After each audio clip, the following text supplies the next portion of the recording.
on this episode of Rebel Spirit Radio. The whole Western esoteric tradition is a mixed bag. Right. You've got Kabbalistic aspects that are mixed with a much earlier, to me, possibly Sumerian, Babylonian, Egyptian mysticism, and they were fully aware of this internal alchemy. Hmm. I just want to emphasize that this is an internal alchemy. This is a psychophysiological alchemy that actually transforms the human body to be able to contain, to be able to handle the amperage, the voltage of cosmic consciousness. You cannot Hmm. plug a hairdryer directly into a nuclear power plant. Just melt. Yeah. And so that in the same way, if you just start out say, I'm going to merge with God, I mean, Hmm. who has the power capacity to handle that? So we work with the angels, Hmm. archangels, the archai, the seraphim, until we build our power capacity to be able to handle the voltage of cosmic consciousness. That's how yoga came about. This is Hmm. how Tai Chi, Qigong, everything is about preparing the body to be able to merge with higher and higher states of cosmic consciousness. Once you do that, once you develop that, and your internal circuitry changes, then miracles start to happen around you, healings start to happen around you, your divinations just start to flow out of your mouth.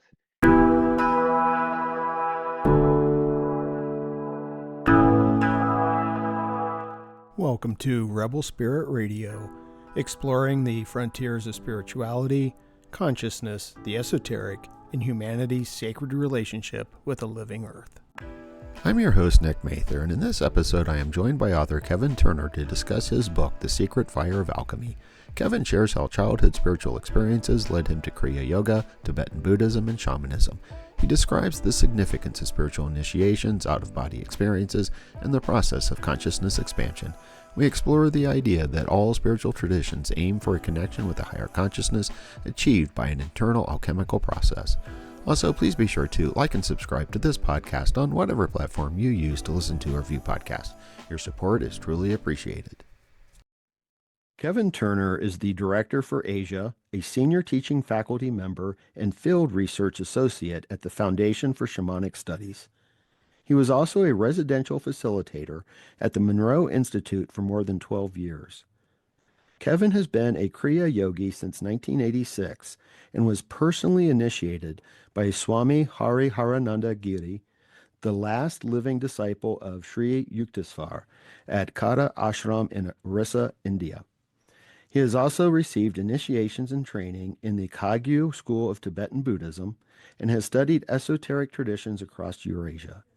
He joins me today to discuss his book, The Secret Fire of Alchemy, Kriya Yoga, Kundalini, and Shamanism.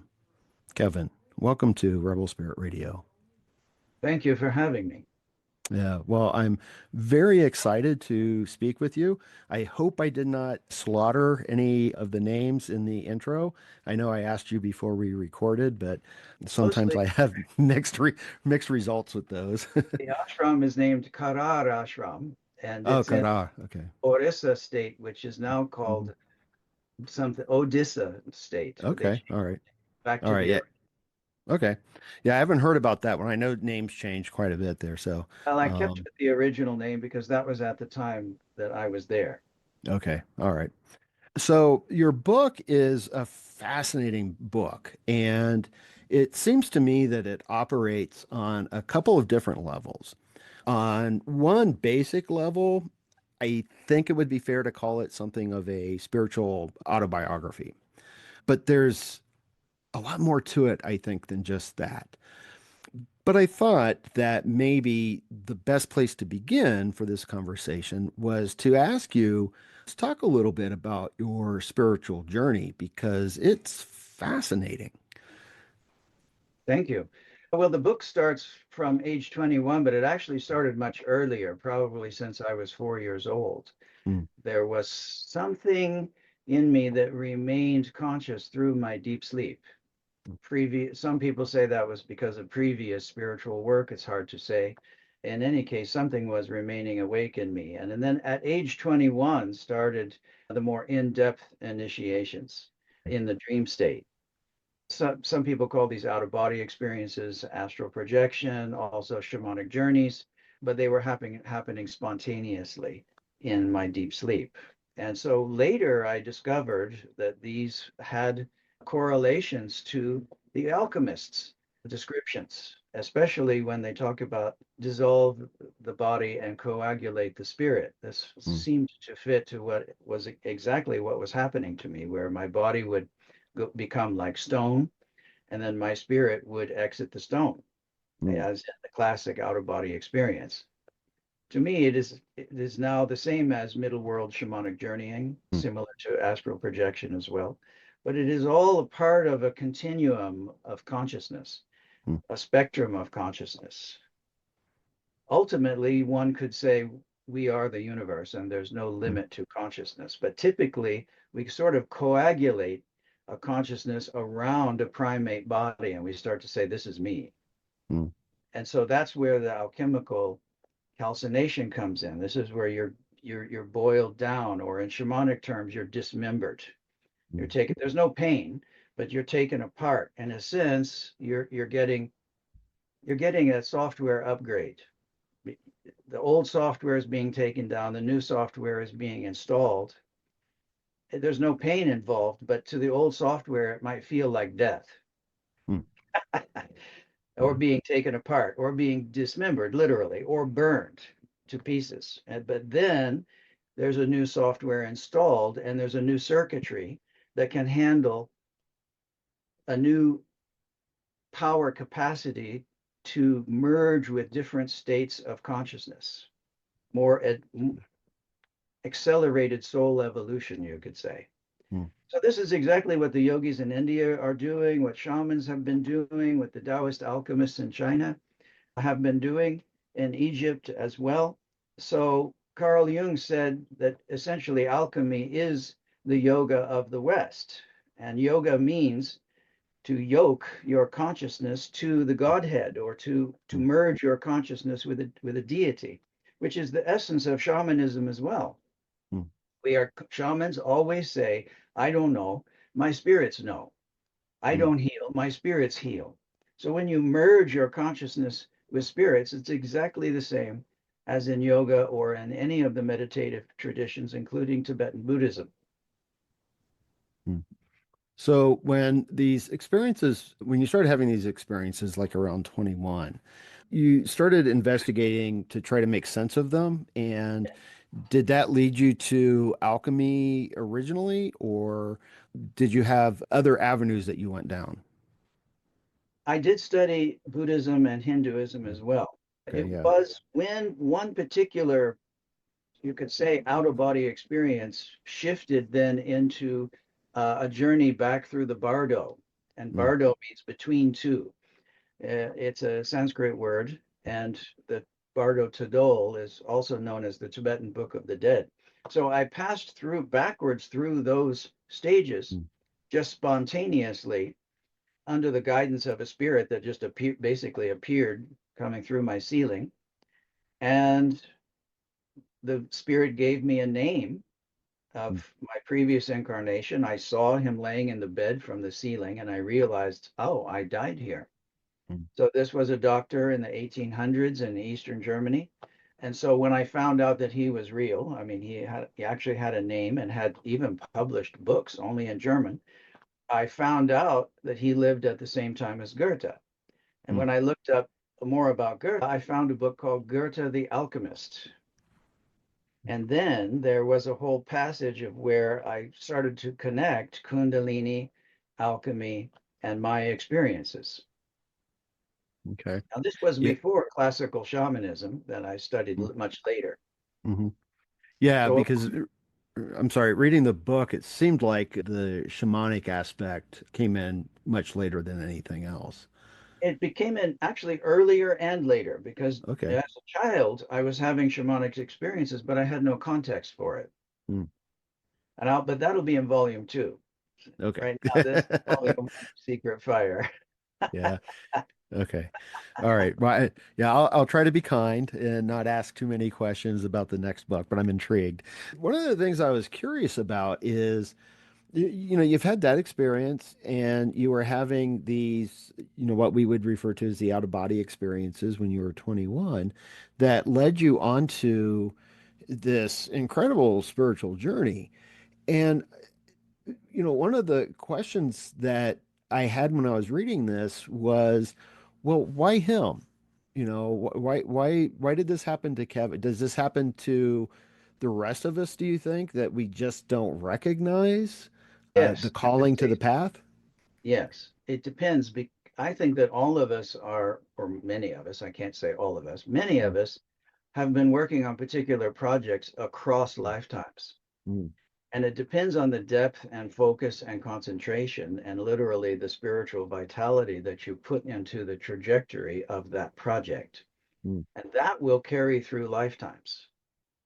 And so even if you go way off the track for a while, you get pulled back by simply the power of that spiritual trajectory. mm, So this book actually involves going back through 4 lifetimes working on the same project.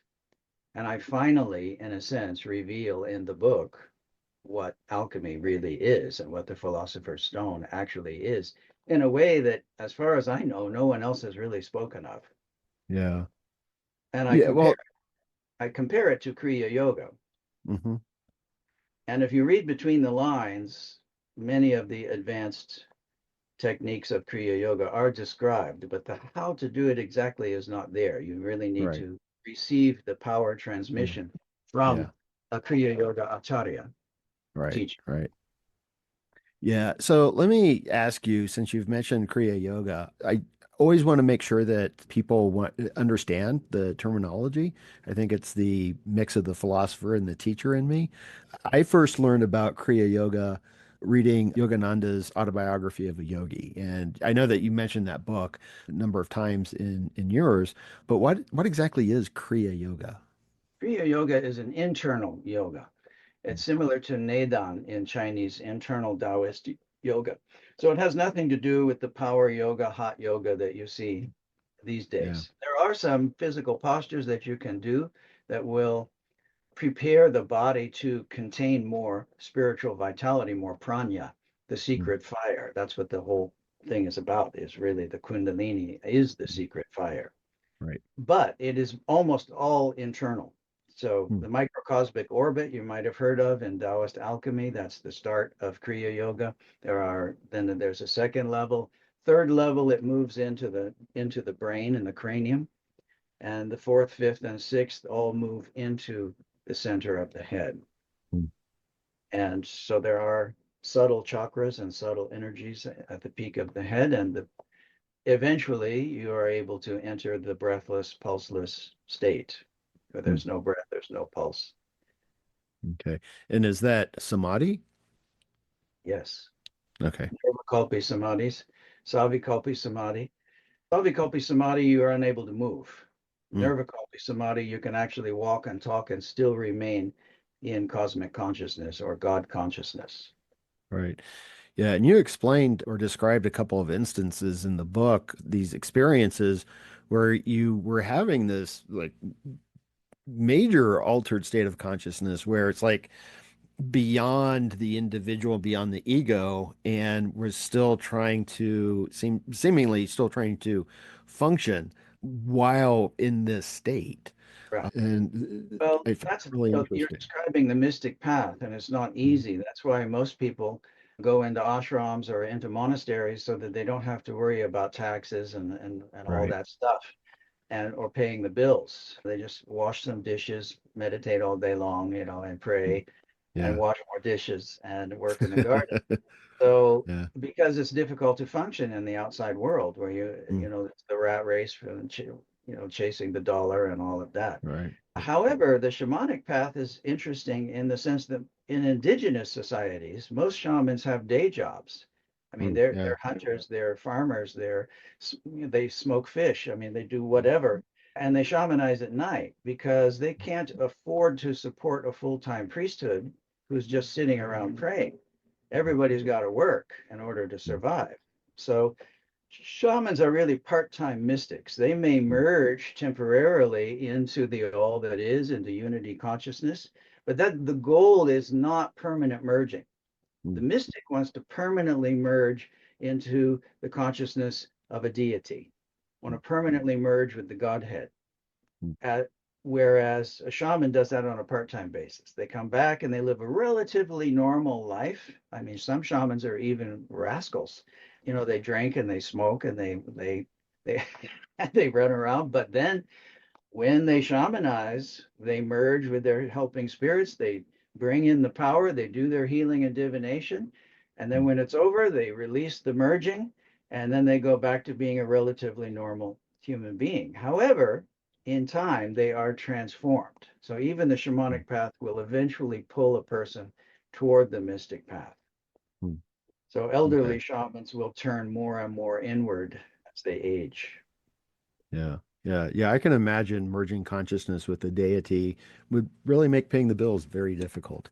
But and it also, in my mind, gives a kind of a new meaning in a sense to the Buddhist idea of, what do you do before enlightenment? Chop wood, carry water.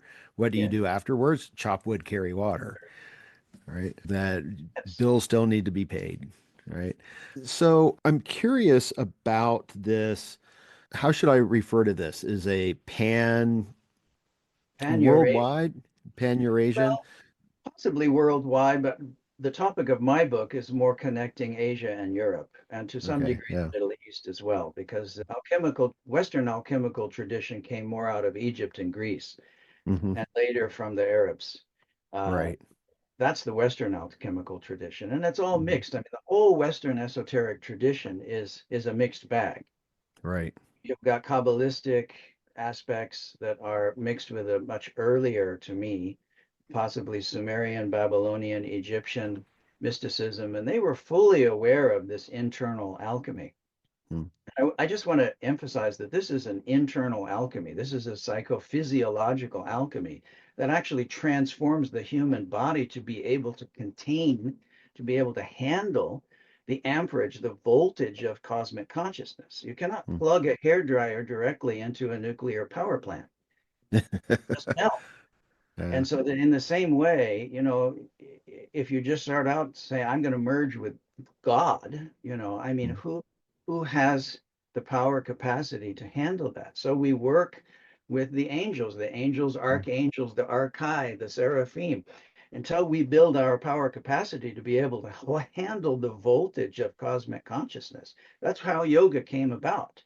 This is Mm. how Tai Chi, Qigong, everything is about preparing the body to be able to merge with higher and higher states of cosmic consciousness. Once you do that, once you develop that, and your internal circuitry changes, then miracles start to happen around you, healings start to happen around you, your divinations just start to flow out of your mouth. The past, the present, the future, it's all happening simultaneously, and you're able to function even across multiple incarnations. Ram Mm. Dass once said to me, sometimes I'm not even sure which incarnation I'm in. Mm. So this is an awareness of being incarnated in different time periods, but ultimately it's all happening simultaneously in Mm. nonlinear consciousness. Yeah.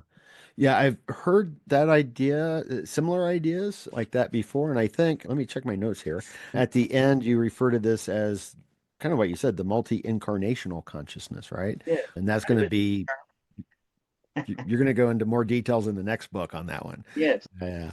See, I want to talk about the next book. Incarnational I think that's, consciousness. This book pretty much reveals the philosopher's stone. I yeah. think that's pretty good for the first volume. Oh, yeah. Yeah. Yeah.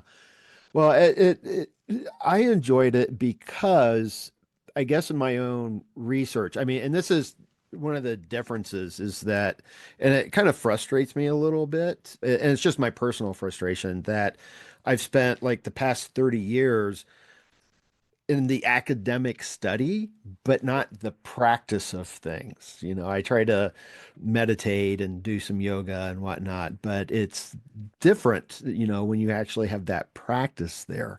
But I've been thinking, because you can only do so much research without starting to get these glimpses of, huh, I wonder if these things are connected.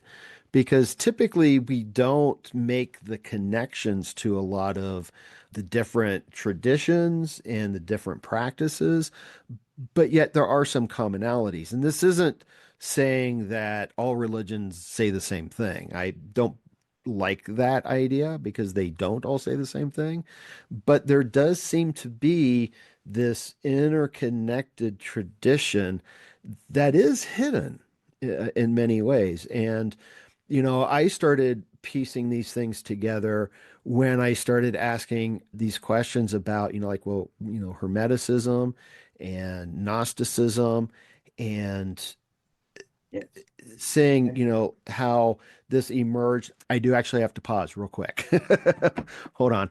I'll fill up my teacup.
Just a moment.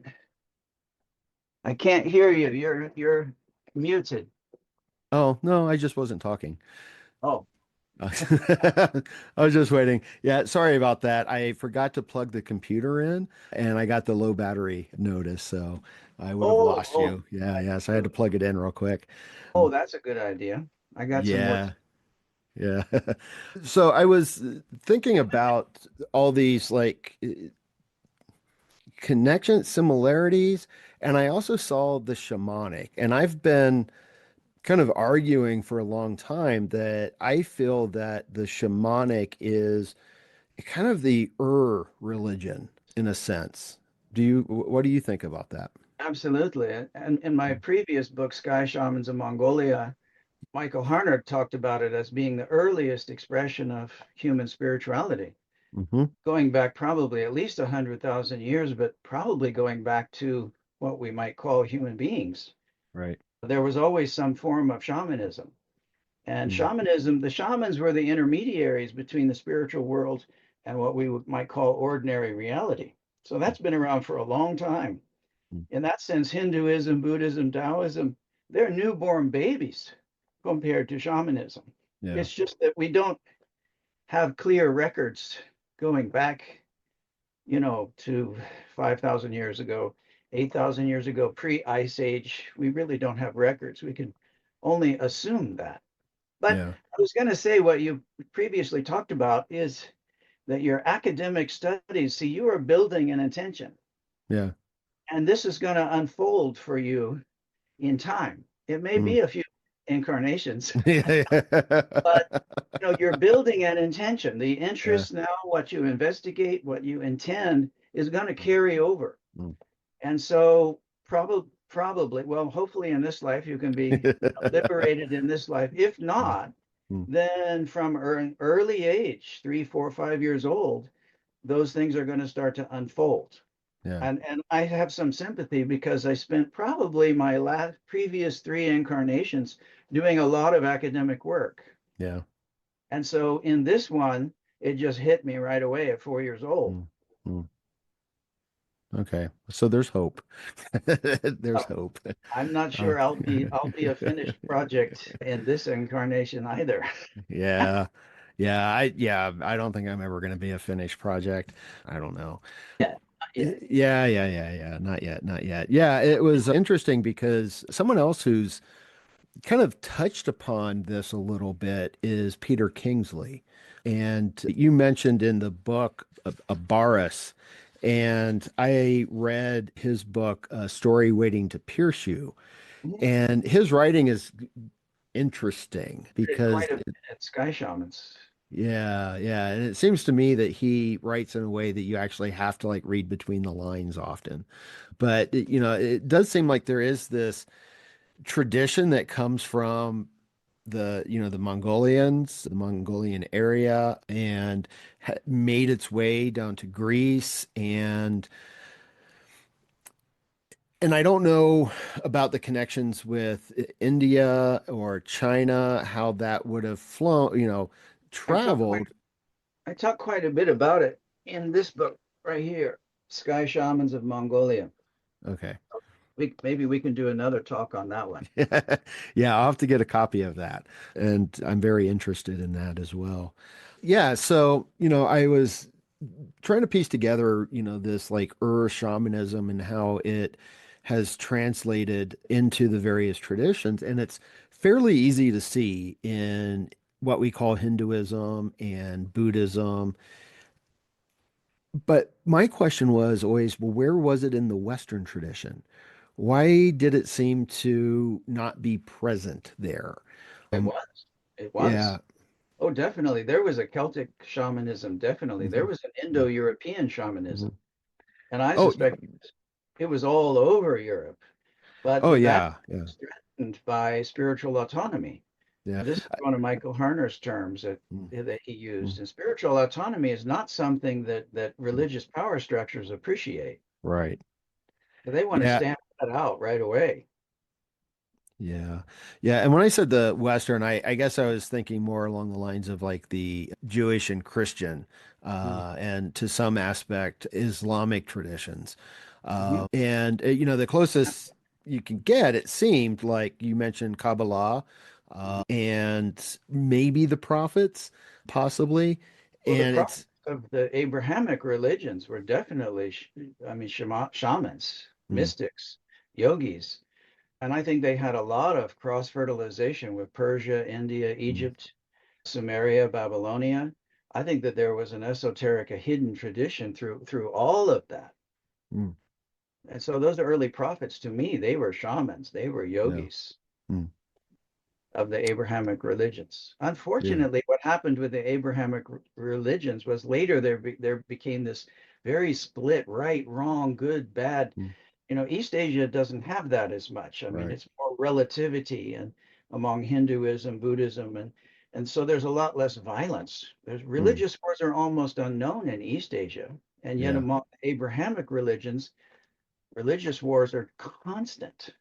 yeah. We're right, they're wrong. We're chosen, they're not. I mean, Mm, we have the only prophet, or I mean, it goes on and on. I mean, this mm, absolutism of the Middle Eastern religions is very unfortunate because I don't mm, think the early prophets were like that at all. yeah. Yeah. Yeah, probably not. And I know that the patriarchs were most likely kind of polytheistic and very connected like to the Canaanite tradition and connected to some of the other traditions in the area. But it's a different idea of God. I mean, when we look at the biblical God, that's quite different than the gods of India.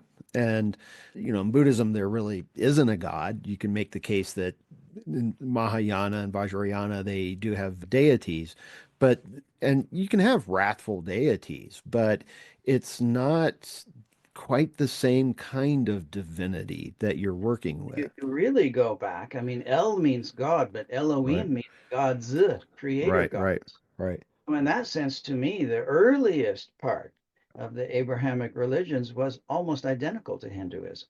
Its Mm, creator gods created this world. mm, So there's a multiplicity. It's yeah. not to say a unity didn't exist. It's just from the Mm, beginning, the gods created the world, mm, Elohim, plural. yeah. Yeah, yeah, and a lot of people don't know that. It's in Genesis 1, where Yes. God actually speaks in the plural when creating man and woman Oh, that, and that you find that in any esoteric tradition. There's always a yeah, hierarchy of yeah, spirits. mm, So in Hinduism, you've got the unity. In Taoism, then the unity splits into duality. And then the duality splits into the Trinity, the Father, the Son, the Holy Ghost. You have Brahma, Vishnu, Shiva. And then from there on, it goes down to the seraphim, down to the archai, to the archangels, to the angels. And so the prophets, the messiahs, the saints and sages, the shamans, they've been merging their consciousness with these hierarchies of intelligences throughout history. But people just have lost the understanding of this because they don't practice. This is why, I teach shamanism. I don't teach Taoism. I don't teach Kriya Yoga. I practice Kriya Yoga, but I don't teach it. You'll have to go to someone else to get initiation. But I write a lot about it because to me, Kriya Yoga is the essence of the real alchemical, the inner alchemy that is more accessible. Now, the Chinese alchemists have been doing this all along. It hasn't been hidden. But about 150 years ago in the Himalayan tradition, Babaji brought this out and gave it to Lahiri Mahasaya, who then spread it through. Actually, Lahiri Mahasaya had many disciples. There was only one of them, but he was sort of the most famous one because of Yogananda and later Hariharananda. Now, my teacher, Hariharananda, was 20 years younger than Yogananda. And Yogananda went to the States in 1920 and took initiation from Sri Yukteswar in 1932. And then he went and lived in the ashram from 1938. And 10 years later, he achieved Nirvikalpi Samadhi, so breathless, pulseless state, kind of a permanent merging in the Godhead. And so he was, in a sense, the last living in that lineage, a real Paramahansa that I know of. There are some others who might call themselves His Holiness or Paramahansas. I don't know. I cannot say. But as far as I know, Hariharananda was the last in that lineage. And his Mahasamadhi was in 2002 or 2003, I think. All right.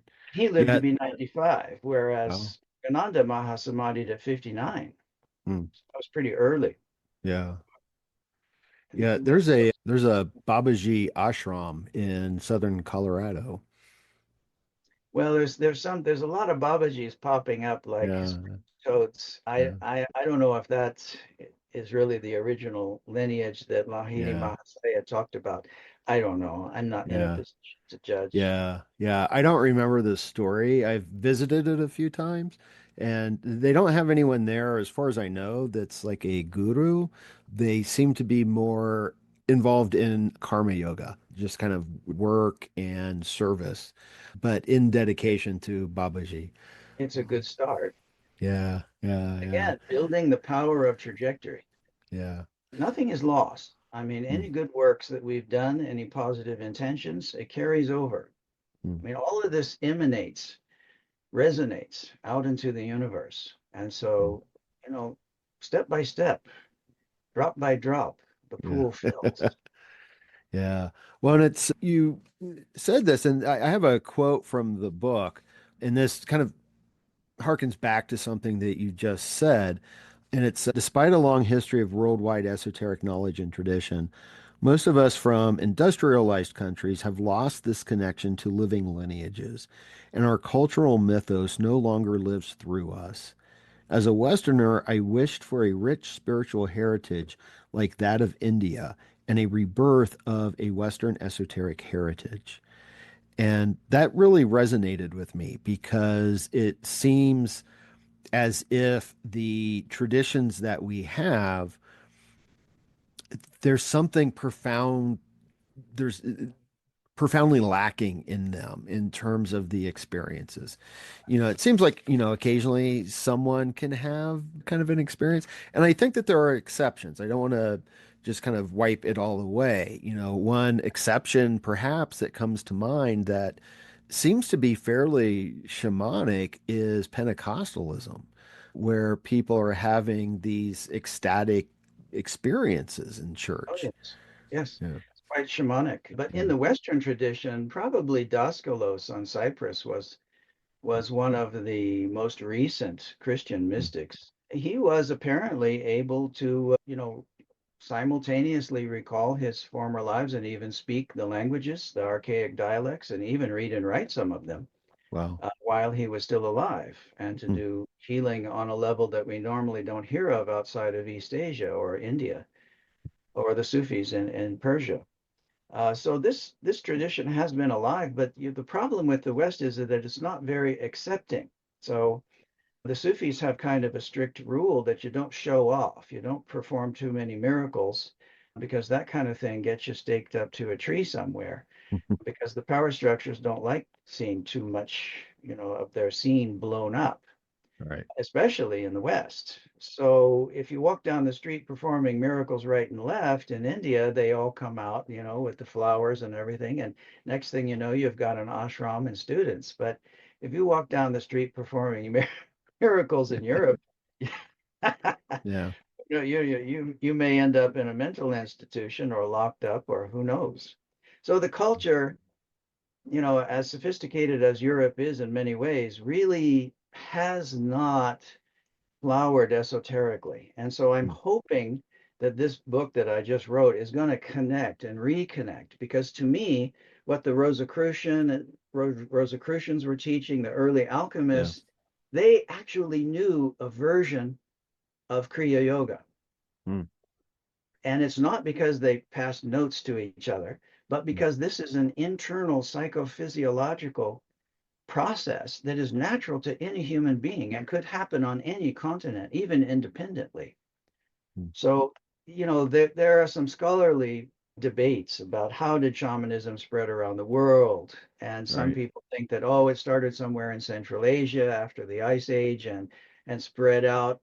But I would say no. I would say even any human being could be initiated by the spirits directly at any time in any Mm. culture, no matter how separated from the group. So this is where anthropologists are still thinking about religion, and shamanism Yeah. is not a religion. It's not an ism. It's a Mm. methodology for Mm. working practically, for actually operating in spiritual realities. It does not require a belief system. And Right. so to me, shamanism just flowered, appeared. Mm. Anytime that a person, no matter how far away, they could be on Easter Island, totally separated almost totally from everyone, but they have a near death experience. They meet the spirits, they realize there are objective spiritual realities, and they come back and they start to do healing, they start doing divination. So this could happen to anyone, anytime. And in fact, probably at the hospital down the street from your house, someone is having a near-death experience right now and learning about the spirits, learning about the afterlife, learning about spiritual dimensions, objective spiritual realities. And they're going to come back changed. And who Mm. knows, they might start doing healing or who Yeah. knows what. They might turn into, Johnny Smith, the dead zone, and start Oh, yeah. become a Yeah. psychometric. Yeah. Yeah, well, I like that because, coming from the academic perspective, that is what we do. We're like, well, there has to be a chain here somewhere, lineage that we can follow. Well, it came from, it started here and then moved here and then here and then here.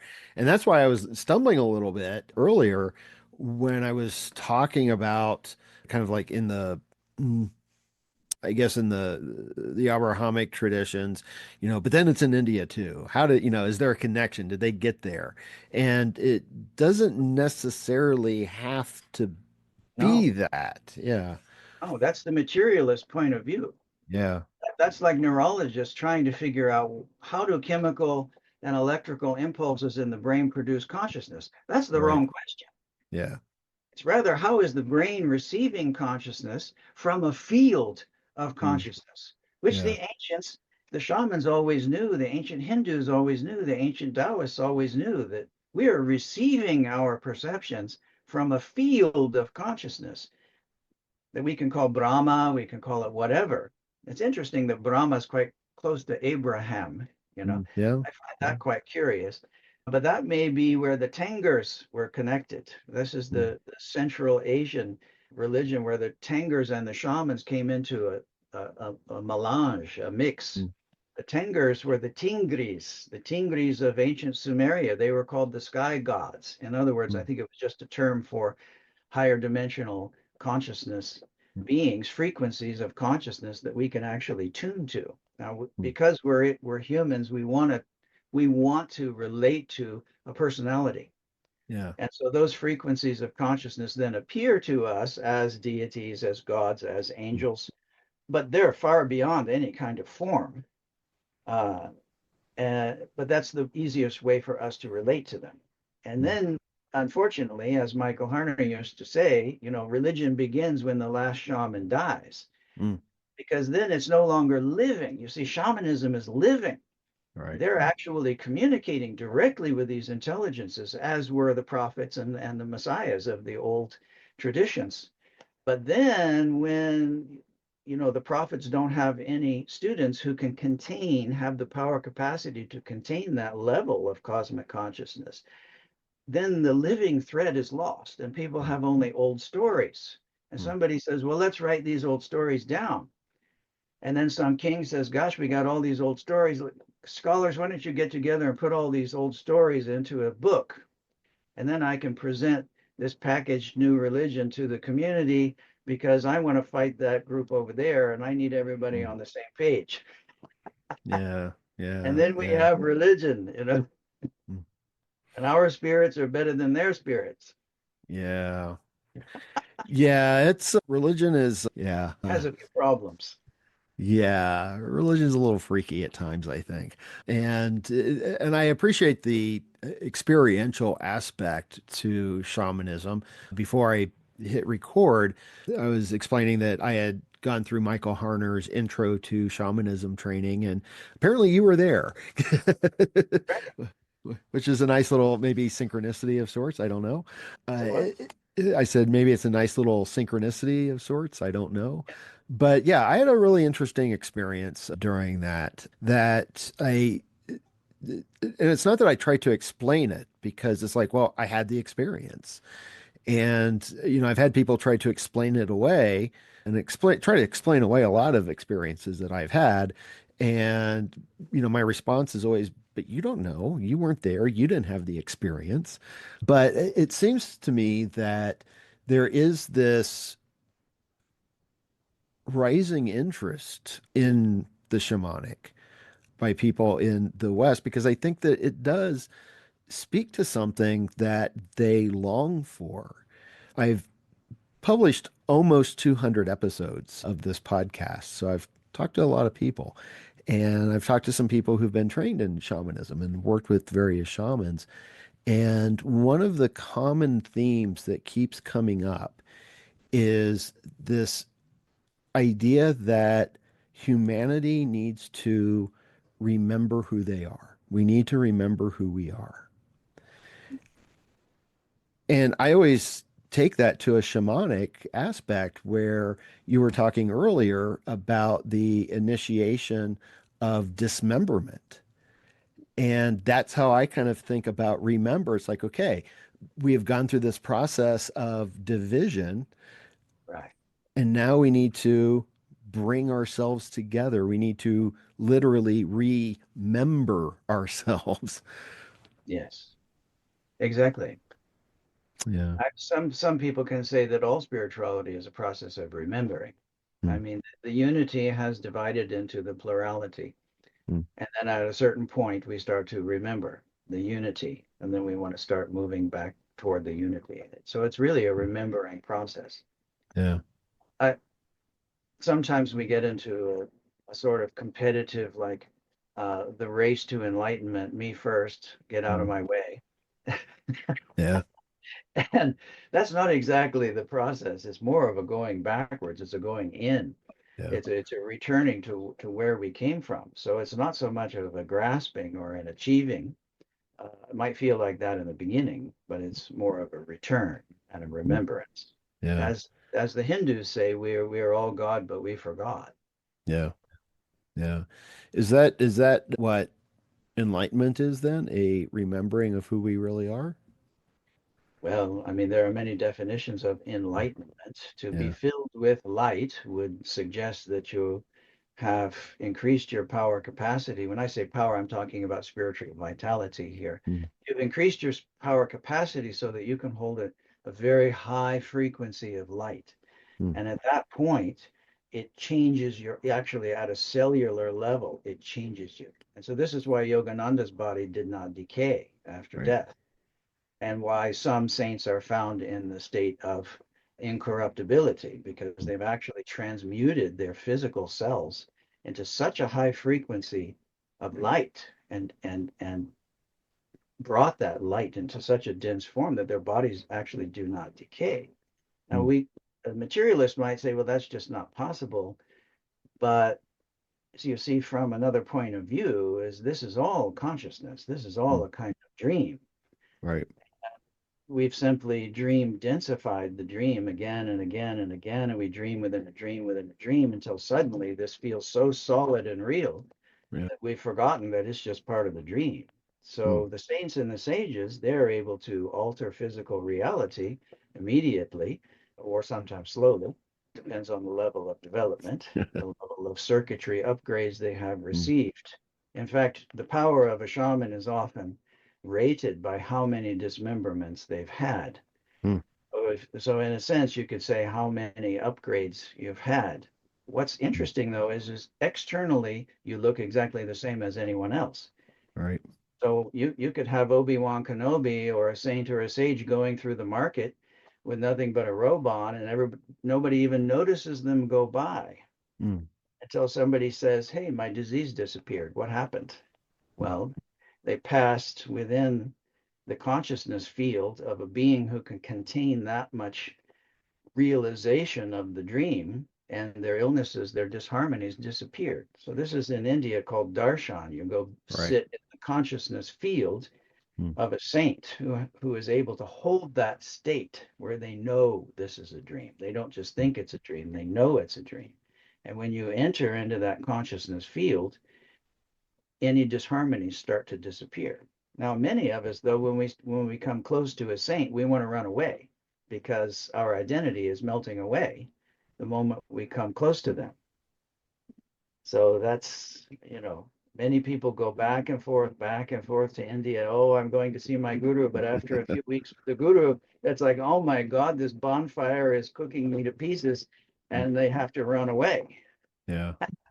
Mm. Same with psychedelics. Many people Mm. take psychedelics and they have a remembrance of cosmic consciousness. They have a remembrance of the great dream of the Godhead, but then the drug wears off. And it's Yeah. like, oh shit, I'm getting hungry. I got to go pay taxes. There's mosquitoes bugging me. And they're back to this ordinary reality with all its problems. Yeah. So they go and take it again to remember. Yeah. Problem is it doesn't transform you. It just gives you a visit. Right. Yeah, well, with the psychedelics, especially when it's used in a therapeutic kind of setting, a major component of that is integration, that you have to do work afterwards. And it seems like from a spiritual perspective, going to see a guru, that the people who flee because they can't, handle it so much, that they also need to do a kind of Yes. integration. Yes, absolutely. And that's described in my book, and how I Mm. failed so Mm. many times Right, because I couldn't integrate the power that the states of consciousness. And I right. was only in my 20s and 30s at the time. So, I mean, I was full of piss and vinegar. I was a young guy then. Well, the spiritual path is not for weaklings. It's, it's, Indeed. yeah, it takes a lot of courage and, Well, I teach Michael Harner's 3-year program yeah, in advanced shamanic initiations. I teach yeah, mostly in Bali, Indonesia. right. But I also teach in Thailand, Taiwan, and other places. Just Yeah. recently taught in Cambodia near Angkor Mm. Wat. Wow. But the 3-year program is actually 6 weeks spread over 3 years. And so Mm. that we need that integration. Ah, okay. Dr. Harner used to teach that in 30 days. He took the whole 6 weeks and pressed it into 30 days, Mm. but people had no time to integrate. Yeah. So they were some folks were literally going off and like swinging in the trees, after Mm. after that 30 days. So with three Yeah. years, we have, time to integrate. And a Yeah. new one is beginning end of October in Bali, All right. Indonesia. All right, wonderful. We'll get to that where people can go and find out more about that at the end of the conversation. Let me think here for a second of what I wanted to ask you next, though. I kind of got sidetracked in my head. Oh, sorry, I have allergies too. My eye itching. I'm gonna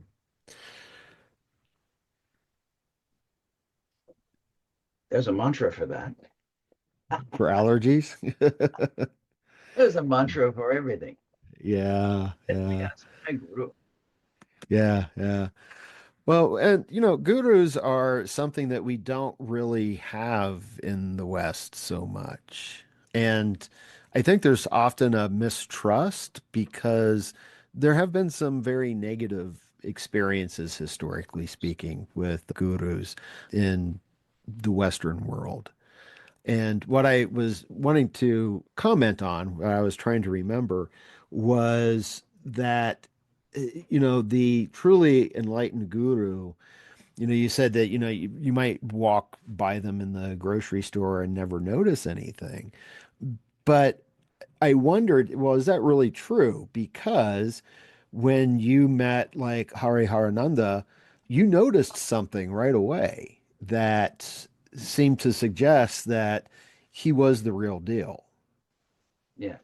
Well, I also met him in an ashram, and I had an right? intention to go there to meet him. Yeah. And I had heard that he was the most highly developed Kriya yogi in the world after Mm, Yogananda and Sri Yukteswar. mm, So I had a clear intention. I was just right. meaning, I was Yeah. speaking generally. A saint or a Okay. sage could Yeah. walk through a busy marketplace and people might Yeah. not notice who they Yeah. are. I Yeah. do recall I was in the Himalayas hiking, and a Tibetan yogi came walking down, and his aura was Mm, just magnificent. I mean, his rainbow body was going out like 5 meters around him. wow. And I immediately did this, but he Mm, looked like just almost a beggar, yeah. but he was not. And then Yeah. he looked at me with eyes that just pierced to my soul, and he just said, "Okay," when he in English, and he, not ate, Yeah. my as Mm, might be Hindi or something else or yeah. Tibetan. And the voice, the vibration of his "okay" just was Mm, like a wave over me. But mm, had I been chatting with someone else, I would have never noticed him. He would have gone yeah. right on.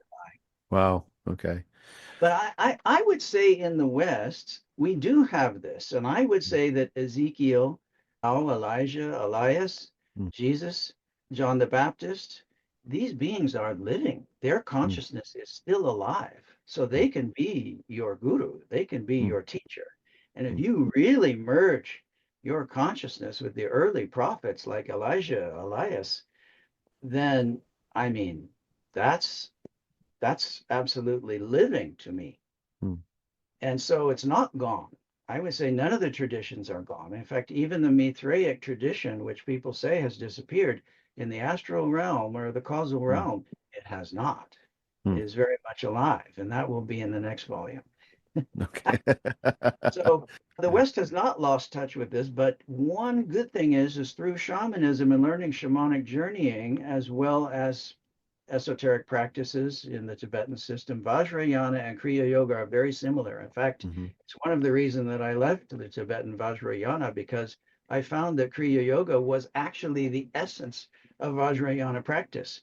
Mm, And I was tired of chasing lamas all over the Himalayas yeah. because I had already been initiated into the higher Kriyas. And I thought, well, why am I running around to get this, you know, graduated system from the Tibetans, which took years and years and years, but I had already received it from Hariharananda, who Mm, received it from Sri Yukteswar. So, you know, I mean, Hariharananda told me in 1996, Sri Yukteswar did not give this out. mm, I will give it to you because this is the scientific age. This is the time to reveal this. So we are mature enough now in human society and human consciousness to begin to practice this. So I, mm, I believe, in fact, that the Rosicrucians, even Rudolf Steiner and the Kriya lineage, at some level, they were working from the same impulse. They were mm, working from the same. I mean, the Kali Yuga ended in 1899, according to Sri Yukteswar. Mm. And the Rosicrucians have exactly the same date, totally independently, 1899. Mm. And it was Sri Yukteswar who actually corrected the Yuga mathematical calculations to come up with the Kali Yuga ending in 1899, Mm. which the Rosicrucians had been saying at quite an early date. And so we're talking about a consciousness impulse, two very separate places. Yeah. But there's an acknowledgement, even though we had two world wars afterwards, we're very much leaving the Kali Yuga. Things are getting better. There's hope. Mm. And so one of the reasons I wrote this book was because I felt like I just cannot leave this world without telling this story. Yeah. And I feel like Yogananda's work, as fabulous as it is being forgotten. Mm. And Kriya Yoga has become kind of watered down and spread out to such a degree that people don't really know what being around Yogananda was like. Right. And so I told the story of being around Hariharananda, the last living disciple of Sri Yukteswar. So Sri Yukteswar is my Param Guru, my guru's Mm. guru. Mm. So I had to tell this story. I'll be 64 at the end of this summer. And I was like, I had to tell this story before I leave here Mm. so that it can revive, but also connect, that there is a Right. pan-Eurasian tradition. Now, I cannot really speak directly about Africa, South America, Right. or the Mayans. I'm assuming they had some similar practices, but the Eurasian one is the old one that we know of, at least since the last ice age. Yeah. Yeah, where my research took me was the Neoplatonist in theurgy. Yeah, and I saw that as being very shamanic Oh yes, and kind Plotinus. yeah, Yes, yeah. Plotinus. Yeah, Plotinus and Iamblichus, all Yeah. those fellows. The question though is with the yoga, I understand that yoga really was introduced to the West by Vivekananda Yeah. around 1893, I think it was, at the Chicago 1895. He spoke in 1895, Chicago. right, at Is the the World's Fair. major master to speak in the West. Yeah. There's a very fascinating connection between him and Yogananda Yeah. that's Okay. that's separated by 30 or 40 years. Hmm. Okay. When What is that? Vivekananda gave the speech in 1895, or before he did, there was a poster of him on the wall saying he was going to speak. Hmm. And there was a 12-year-old boy walking down the street in Chicago with his mother. The moment he saw Vivekananda's poster, he said, I have to go see him. Hmm. And the mother said, what are you talking about? Who's this strange brown man from India? I mean, 1895, no one knew anything about Hinduism or India. But the Yeah. boy insisted. This is a 12-year-old in Chicago in 1895. So the mother takes him there because he's dragging his mom to get him there. And after the talk, the boy just runs up to Vivekananda and says, you're my teacher, you're my guru. Vivekananda says, no, no, but your teacher will come and Hmm. he will give you a silver cup. Now, jump 30 years. The guy's now 40 or so, and he meets Yogananda. He takes Kriya Yoga initiation. He's practicing.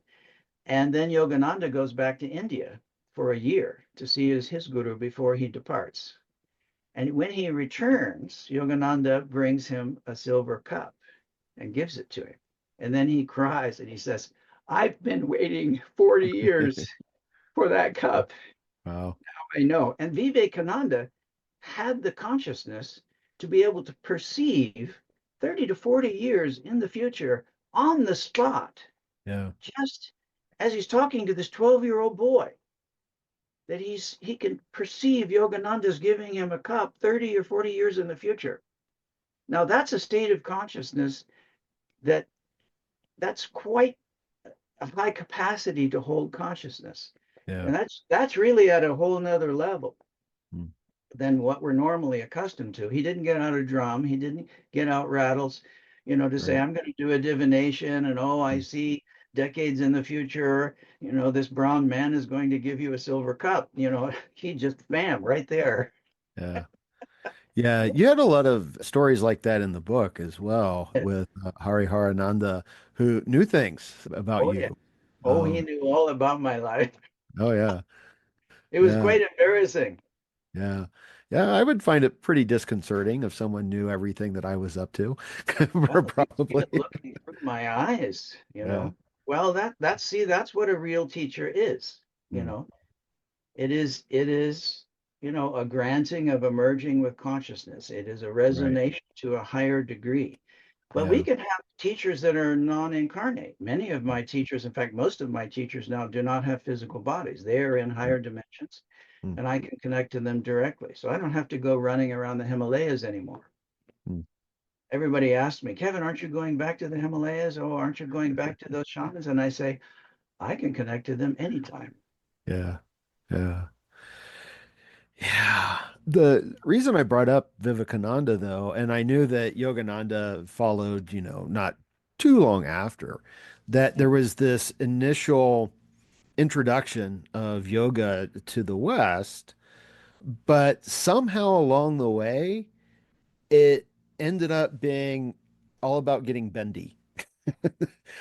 Right. And I'm really curious, and I know this is outside of the scope of the book, but I'm curious if you have any thoughts or insight as to why yoga got, Yeah. I Well, guess, this so commercialized, maybe? this is always the tendency for an esoteric practice to become exoteric at a later Mm, time. This is a tendency of, you can call it Ahrimanic forces, but that mm, the consciousness forces that are actually pulling us to the material. mm. So this is why you have living shamanism, living saints and sages, and it devolves into a religion and a belief system, Right. which suddenly has all this dogmas and guilt and shame and blah blah blah, which is to me a devolution of true spirituality. Although Yeah. sometimes the stories can be inspiring, so at least there's something there. And be good and you'll be all right after you die. That kind of thing for religion is the positive aspect. But the same thing with yoga. I mean, Yogananda came exactly 25 years after Vivekananda to the West, and he stayed for the rest of his life. And so there's this constant pull back to the material. Mm, And so you even see it among, even so-called spiritual scientists that, they start getting pulled back to the material, pulled back to the material. So this is something of, I won't say it's a natural process, but the whole process of alchemy is becoming less material. As we become less material and we remember who we are, I mean, Ramana Maharishi said, just meditate and ask, who am I? Who am I? And keep peeling back the layers. And suddenly you come into this spaciousness, this all pervading mm. awareness that is beyond any kind of identification, beyond any kind of egoic identification. Yeah. Yeah, the other trajectory in my research, not just the theurgy and Neoplatonism, but also where I saw connections was in the Western magical traditions. Mhm. Well, the problem with the Western magical traditions, and I'm not an expert in that Mm. field, is a lot of it has to do with what Michael Harner might call middle world shamanism. In Mm. other words, a kind of sorcery, sort of to get what you want Ah, in the yeah. world. And some, I mean, Western magical traditions will just blatantly admit that. Yeah, I'm practicing magic to get what I want. And Mm. so, if you want to take the more mystical point of view, that's not very compassionate. Right. And so it's lacking the compassion. And see, that's the problem with middle world magic or middle world shamanism as well, is it's lacking the compassion. Mm. For example, Michael Harner used to talk about dueling tribes or warring tribes in the Amazon. They would both of the tribes would drink ayahuasca and go out of their bodies and try to kill each other. Now, what kind of spirit supports that kind of violence? Yeah. So that's not an all compassionate spirit. And that's one of the reasons Michael gave up on ayahuasca. Mm. Ultimately, you may learn a lot from it. You may even get some healing from it. But ultimately, it's a middle world spirit. It's not all compassionate. So the Mm. spirits of the transcendent realms, they are all compassionate. They are looking at the big picture. They're not ethnocentric, which would be only compassionate to their group, their tribe. So one of the problems with the esoteric magical traditions, especially coming out of the West, is they tend to be very ethnocentric and lineage focused. And so I think the Harry Potter series kind of describes this a bit well. You have the secret magical families, and then Mm. you have everybody else, which are called Right. muggles. Right. Well, this is an old tradition of holding back esoteric knowledge for me and mine. I'm only going to Mm. give it to my family because we're special, we're better, or whatever. This is lacking in compassion. Mm. And so I'm trying to emphasize, and Michael Harner emphasized in his work, compassion, compassion, compassion. So teaching Yeah. compassionate shamanism for healing, for divination, for the big picture, not only one group of people, not only one perspective. Mm. Sorry, I'm just rambling Oh, on here. oh no, that's okay. It's quite interesting, and I appreciate all of it. And I told you that it gets difficult sometimes the longer we go with these things. But let me ask this question, and we'll kind of start wrapping up here. So, shamanism is becoming more popular. Ayahuasca is becoming more popular, and people don't always necessarily embrace the shamanic when they take the medicine. Sometimes they're just taking the medicine, and hopefully there's integration. But shamanism has become fairly popular in some ways. Yes, And I'm wondering, and I had mentioned that, so many of my guests have said we need to remember who we are. We need to remember who we are. Is there is consciousness or Brahman, however you want to phrase this, are we being led or kind of nudged to, humanity in general towards this to perhaps help save ourselves and yes, possibly help save the planet as well? absolutely, yes. Yeah. I believe so. And we're going to go through many bumps, and people are going to be attracted to different things. I mean, Yeah. I teach in Bali, Indonesia, and they've got shamanic tantra and shamanic Reiki and Reiki dolphin mystery school tantra. I mean, it's just exploding. And Mm. most of these teachers, unfortunately, I would call them under initiated. Yeah. They are lacking act direct connection to Yeah. spirit. But they had an opening and they want to spread it. So the intention is hopefully that they Yeah. want to be part of the awakening process. But of course, we're going to have some undertrained Mm. persons introducing Yeah. these things. But hey, people get their start somewhere. I mean, Yeah. my first Tai Chi teacher, was just a guy who learned from another guy. Mm. And later I could meet a Tai Chi master. And so Mm. we got to get started somewhere. Right. Right.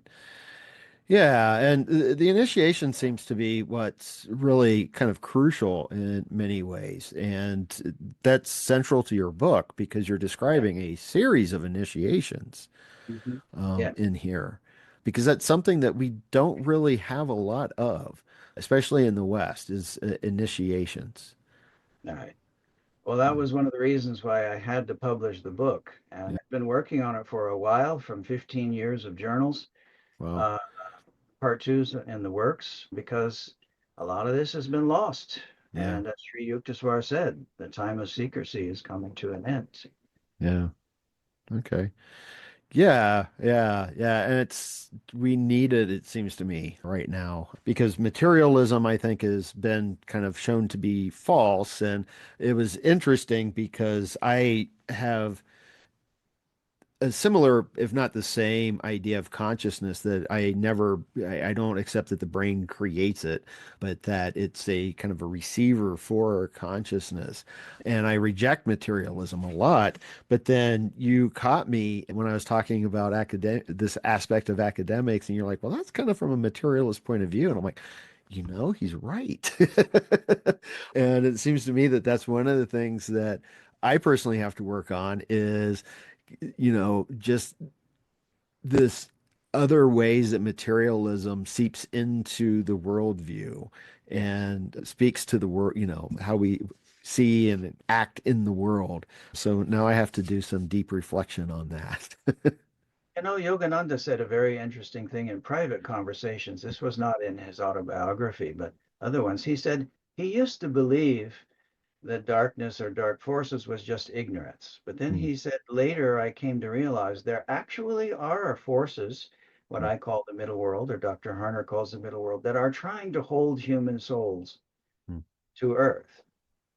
And this goes along quite in a similar way with Rudolf Steiner, who talked about Ahrimanic forces who want to hold human consciousness down to machines, mm. which actually reduces our consciousness.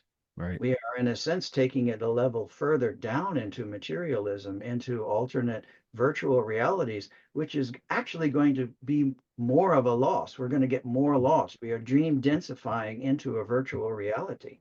Some Mm. people are already doing nothing but sitting at home hooked up like you Yeah. are with your headphones, you know. Yeah. We're talking on Zoom.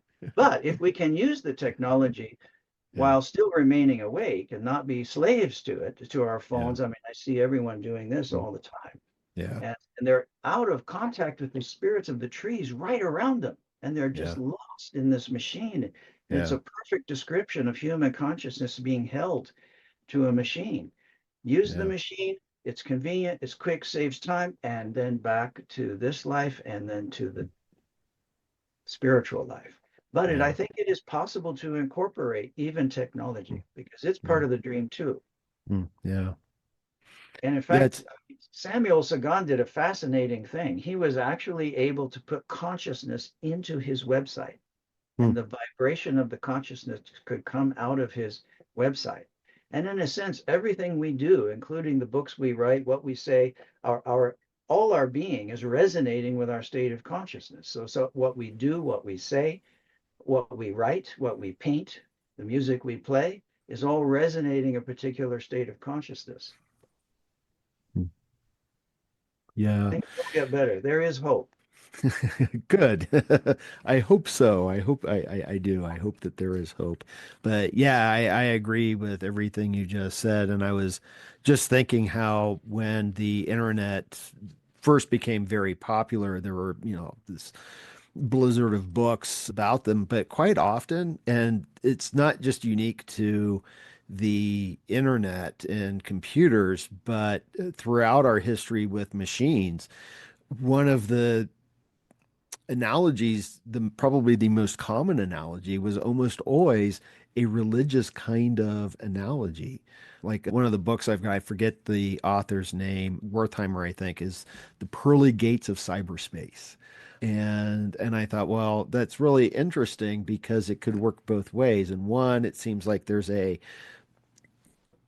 making this spiritual thing concrete, but at the other aspect, like you were just saying, is it can actually perhaps help liberate us from the material at the same At least time. in terms of saving us time.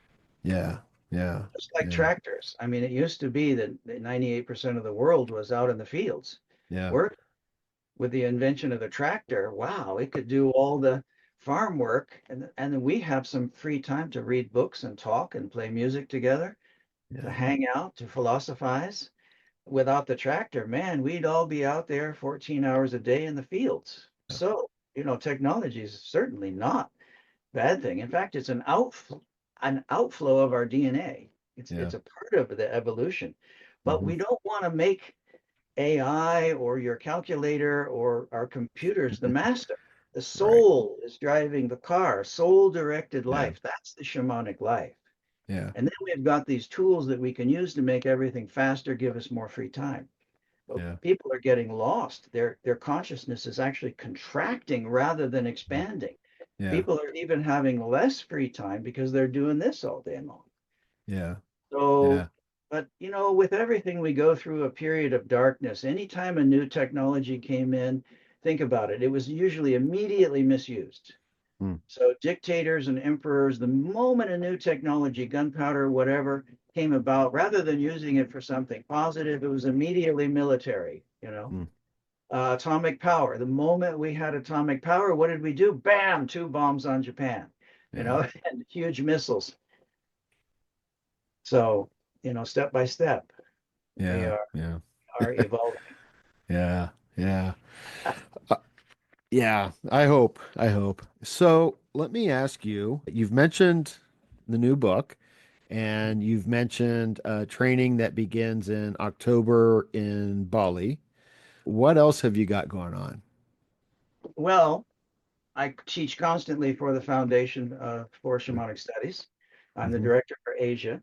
So I don't teach in Europe or America because there are FSS America, FSS Europe, FSS South America as well, Latin America in Spanish. So, but I teach all over Asia. So I teach 2-day courses, an 8-day course series where people can go deep into shamanic work, deep into shamanic healing, deep into shamanic divination. And I think that is partially a process of remembering who we are. But again, it's not a religion. It's learning practical, operational methodologies for working in spiritual realities. It's Mm. nothing to do with belief systems. You don't have to Right. believe anything. And in fact, belief is can be even counterproductive. It would be better just to remain open to possibilities. Yeah. And then when you are shown the evidence, as I like to often say, the proof is in the pudding. You can't just Mm. you can't read the recipe, you can't chant the recipe, you can't memorize the recipe.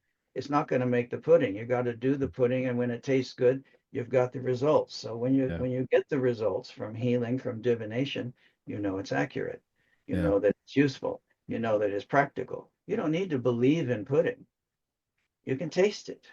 Mm. Yeah. Yeah. Yeah.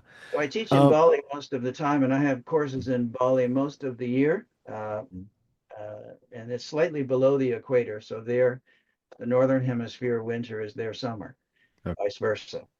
Only slightly below the equator. So August is the coolest time in Okay. Bali, and All right. January is the hottest time. So I usually teach in Thailand in January or in Cambodia and Okay. March in Taiwan. Just All right. finished classes in Chinese, and I'm starting a new Chinese language 3 year of September and a new English 3 year. And I have 2 3 years that are finishing up this year and next year. So it's Okay. been a busy time. Yeah, I imagine so. I imagine so. It's Well, it's why, nice that you're taking the work of Michael Harner and sharing it with the rest of the world. mm, well, I'm just doing what he did in a sense that Yeah. he took the work of the shamans, Right. he distilled it, codified it into what he calls core shamanism, which is the essence of shamanic practice. A lot of Right. people misunderstand that. They Right. think that it's neo shamanism. But neo Right. shamanism is where you just borrow stuff. Like we're going to do a peace pipe, we're going to do a sweat lodge, we're going to chant something from one Yeah. tribe, another tribe. That's not what he did. Yeah. What he did is he took the essence and distilled it, all these practices, and teaches only the practice. So you Right. can build your own shamanic lineage. The spirits can Yeah. teach you what clothes to wear, what feathers you want to put in your headdress. The spirits Yeah. can teach you that directly. You don't need somebody to tell you to do that. But if Right. somebody does want to study in a lineage, that's great. I was Yeah. with Mayan shamans. I've been with Nepalese shamans, Tamang shamans, Tibetan shamans. I was very privileged to be with the last three Tibetan shamans. They're all gone now in Mm. Nepal.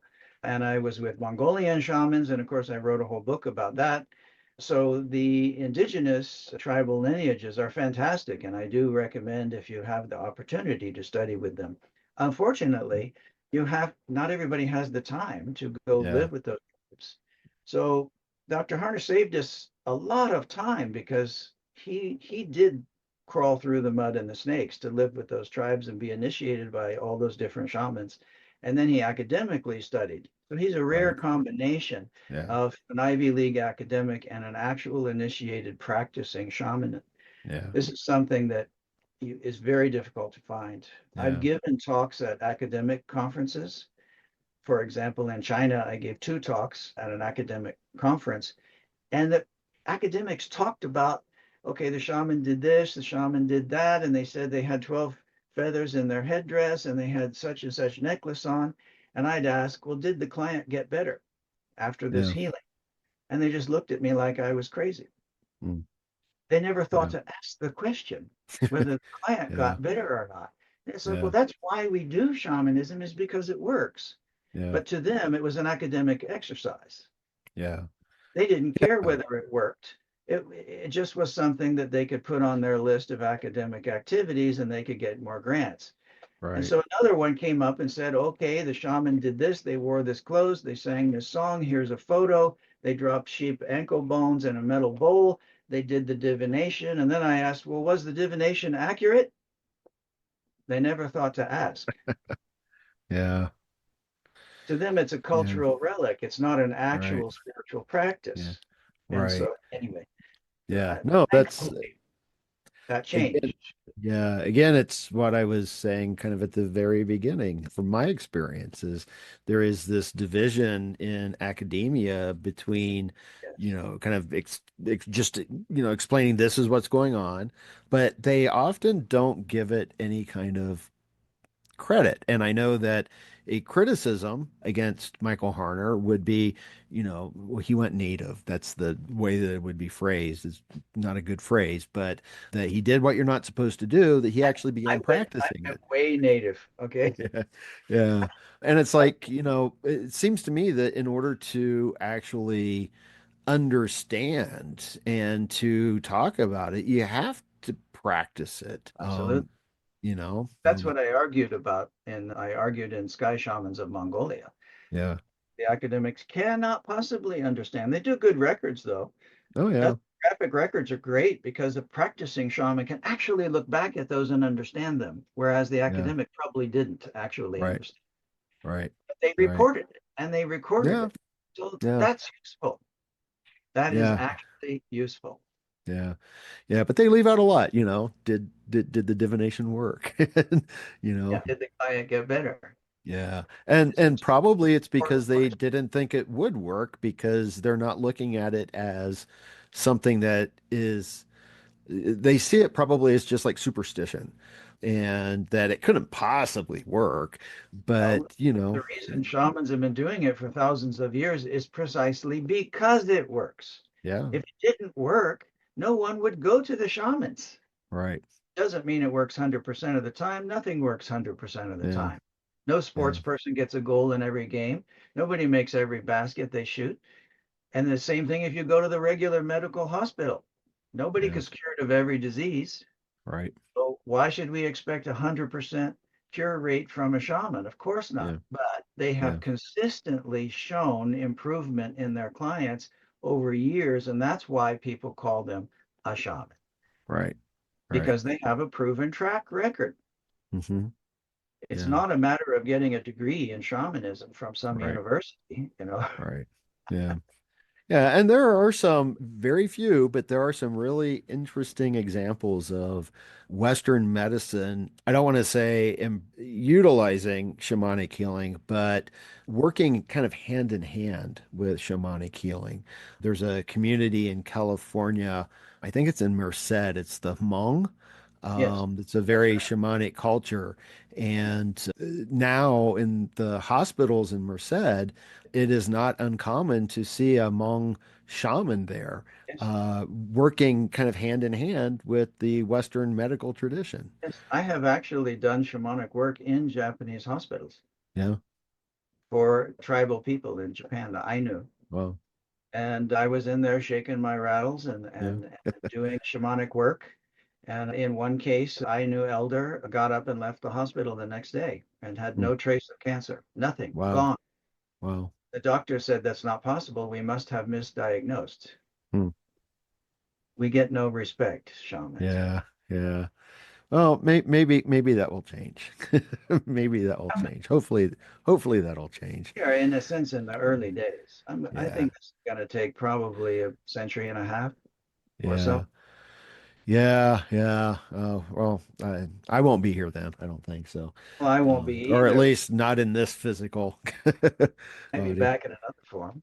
Yeah, maybe. All right. Where can people go to find out more about you and your work, Kevin?